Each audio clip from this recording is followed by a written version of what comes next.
Hello Year 4, I hope you're all doing well and staying safe.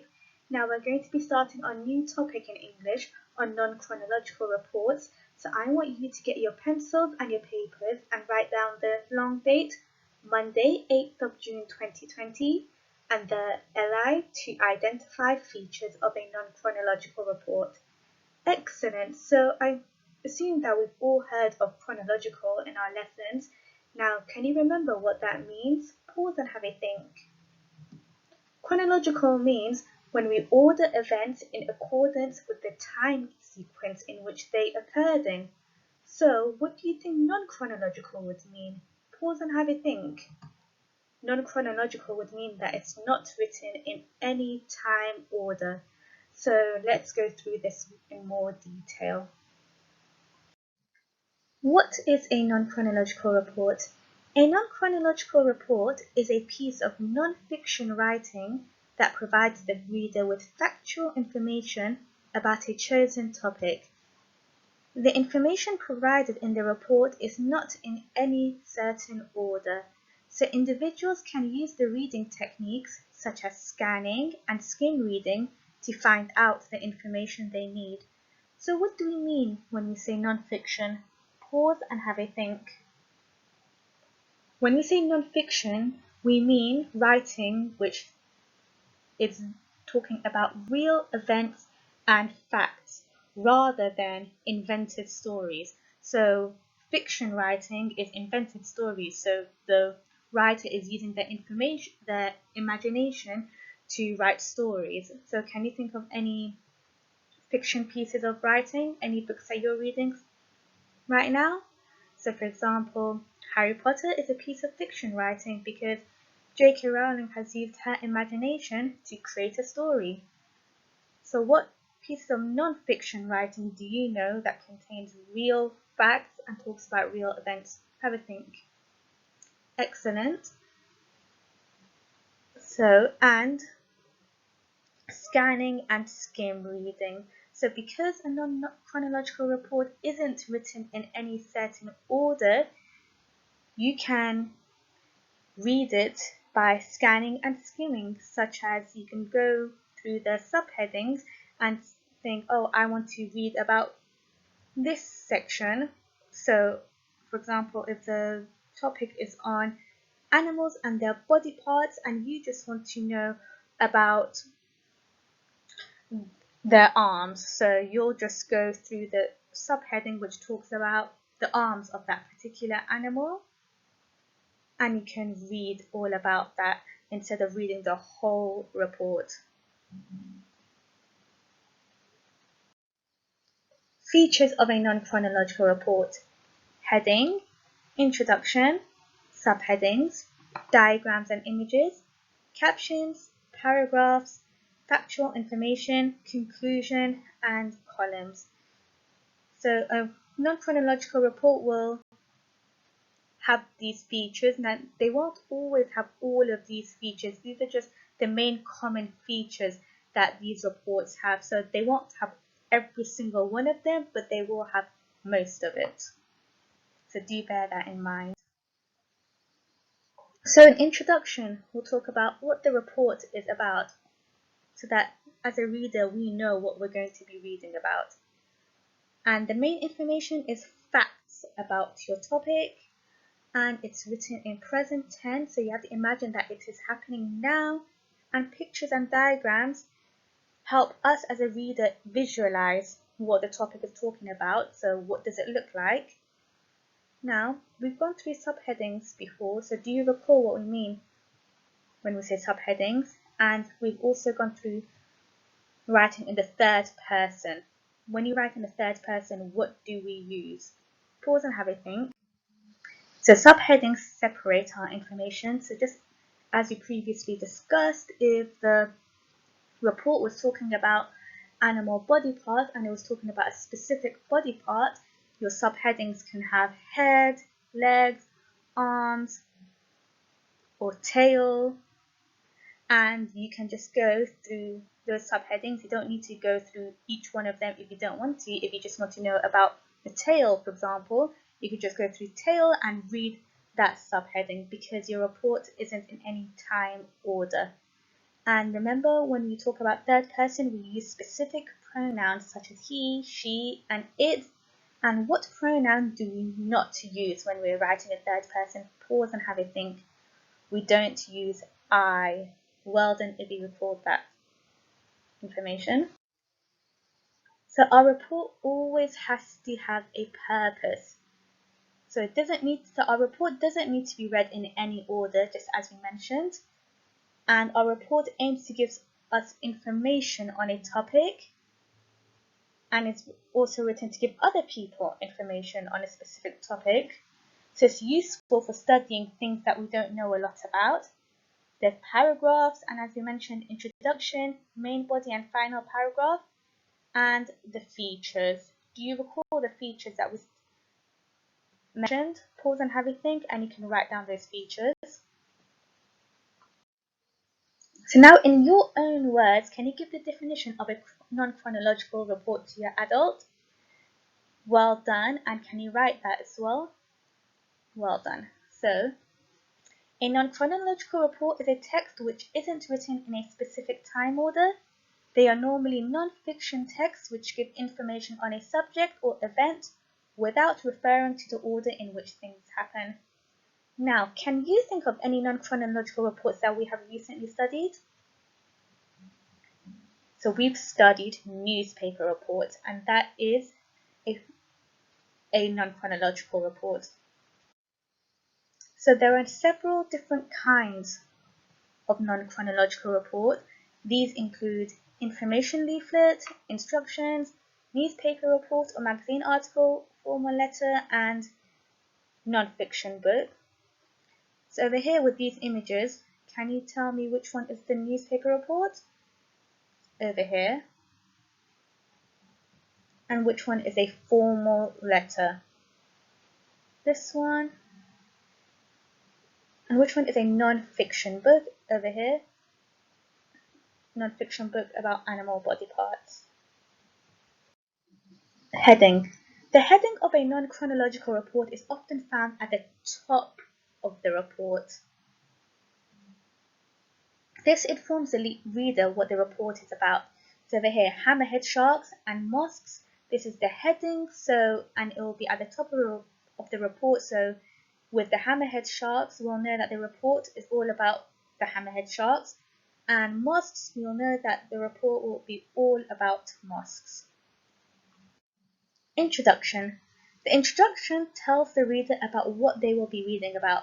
This part of the report is extremely important to set the tone of the report, and the text should be written in a formal tone. Now we're going to be going through more of this in detail about formal writing in our next lesson. So over here, let's read this introduction, and then you can tell me what would be a suitable heading for this introduction. So you can read this out loudly as well, because it's really important that you practice your reading skills so that you can become more fluent. So let's read. So you can pause this section and read it out loudly to your adult, and then you can play the lesson again, and I'll read it out for you. Excellent. Let's go through it. The emperor penguin, the largest species of penguin at 1.15 meters tall, is the only animal to inhabit the open ice of Antarctica during the winter months. With rising temperatures caused by global warming, the emperor penguin is considered near threatened by human activity. So what heading did he come up with? You can write it down. So a heading could be the emperor penguin. Did he come up with another suitable heading? You can take a picture and show me. Subheading. A subheading separates your information into easier chunks of information. This allows the reader to successfully scan and skim read the recount to find the information they want to learn about.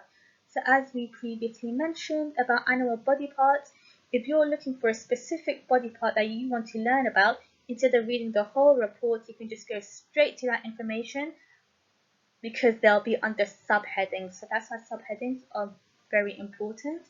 So now have a think. What could be the subheadings for the heading all about giraffes? So you have a report and The heading is all about giraffes. What subheadings can you add? Pause, have a think, and write it down. Excellent. Now let's go through what I came up with. One subheading could be giraffes' habitat. Another one could be their diet.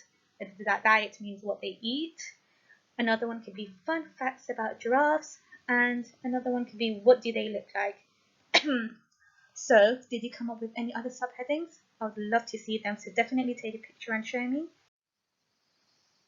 Diagrams and pictures. Often we find diagrams or pictures in non-chronological reports to support the facts written in the report. For example, if a report was on dinosaurs, you might find a diagram about the different bones they have. So over here we have dinosaurs and the different bones are labeled. Captions. Captions appear underneath photos or diagrams in your report. This gives the reader a little bit more information about what they are seeing. So over here, what type of non-chronological report is this? This is a newspaper report. Well done if you got that correct. Now, can you identify where the captions are? So pause and take a close look. So we have two captions, one over here and one underneath this picture. So as you recall, they always come underneath the picture.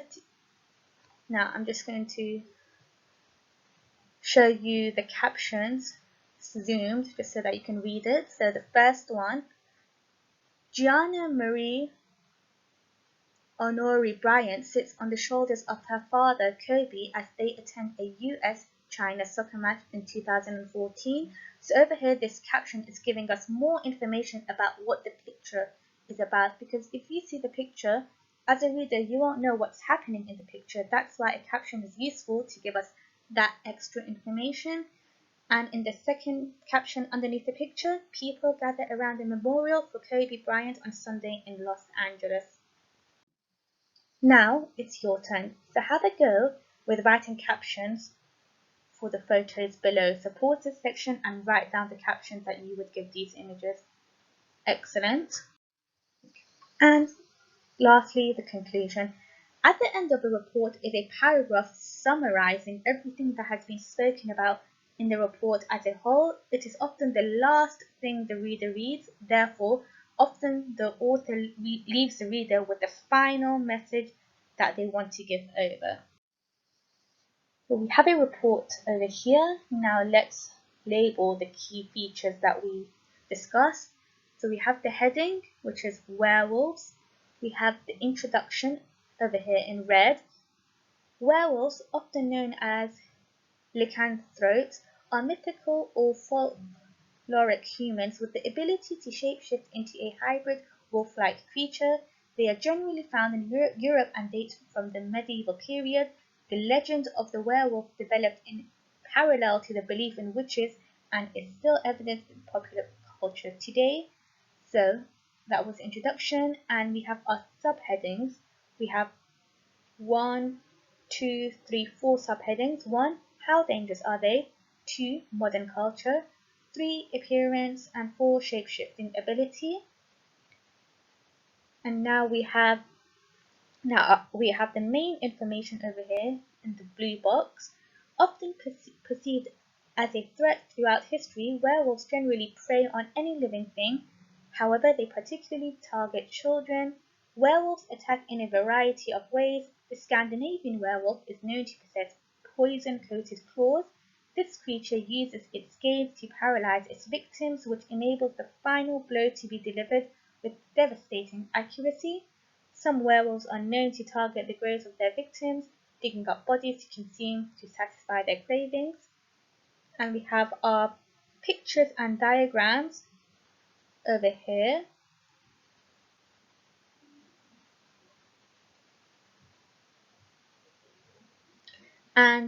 And this report is written in the present tense and third person. So werewolves are humans who transition into wolf-like.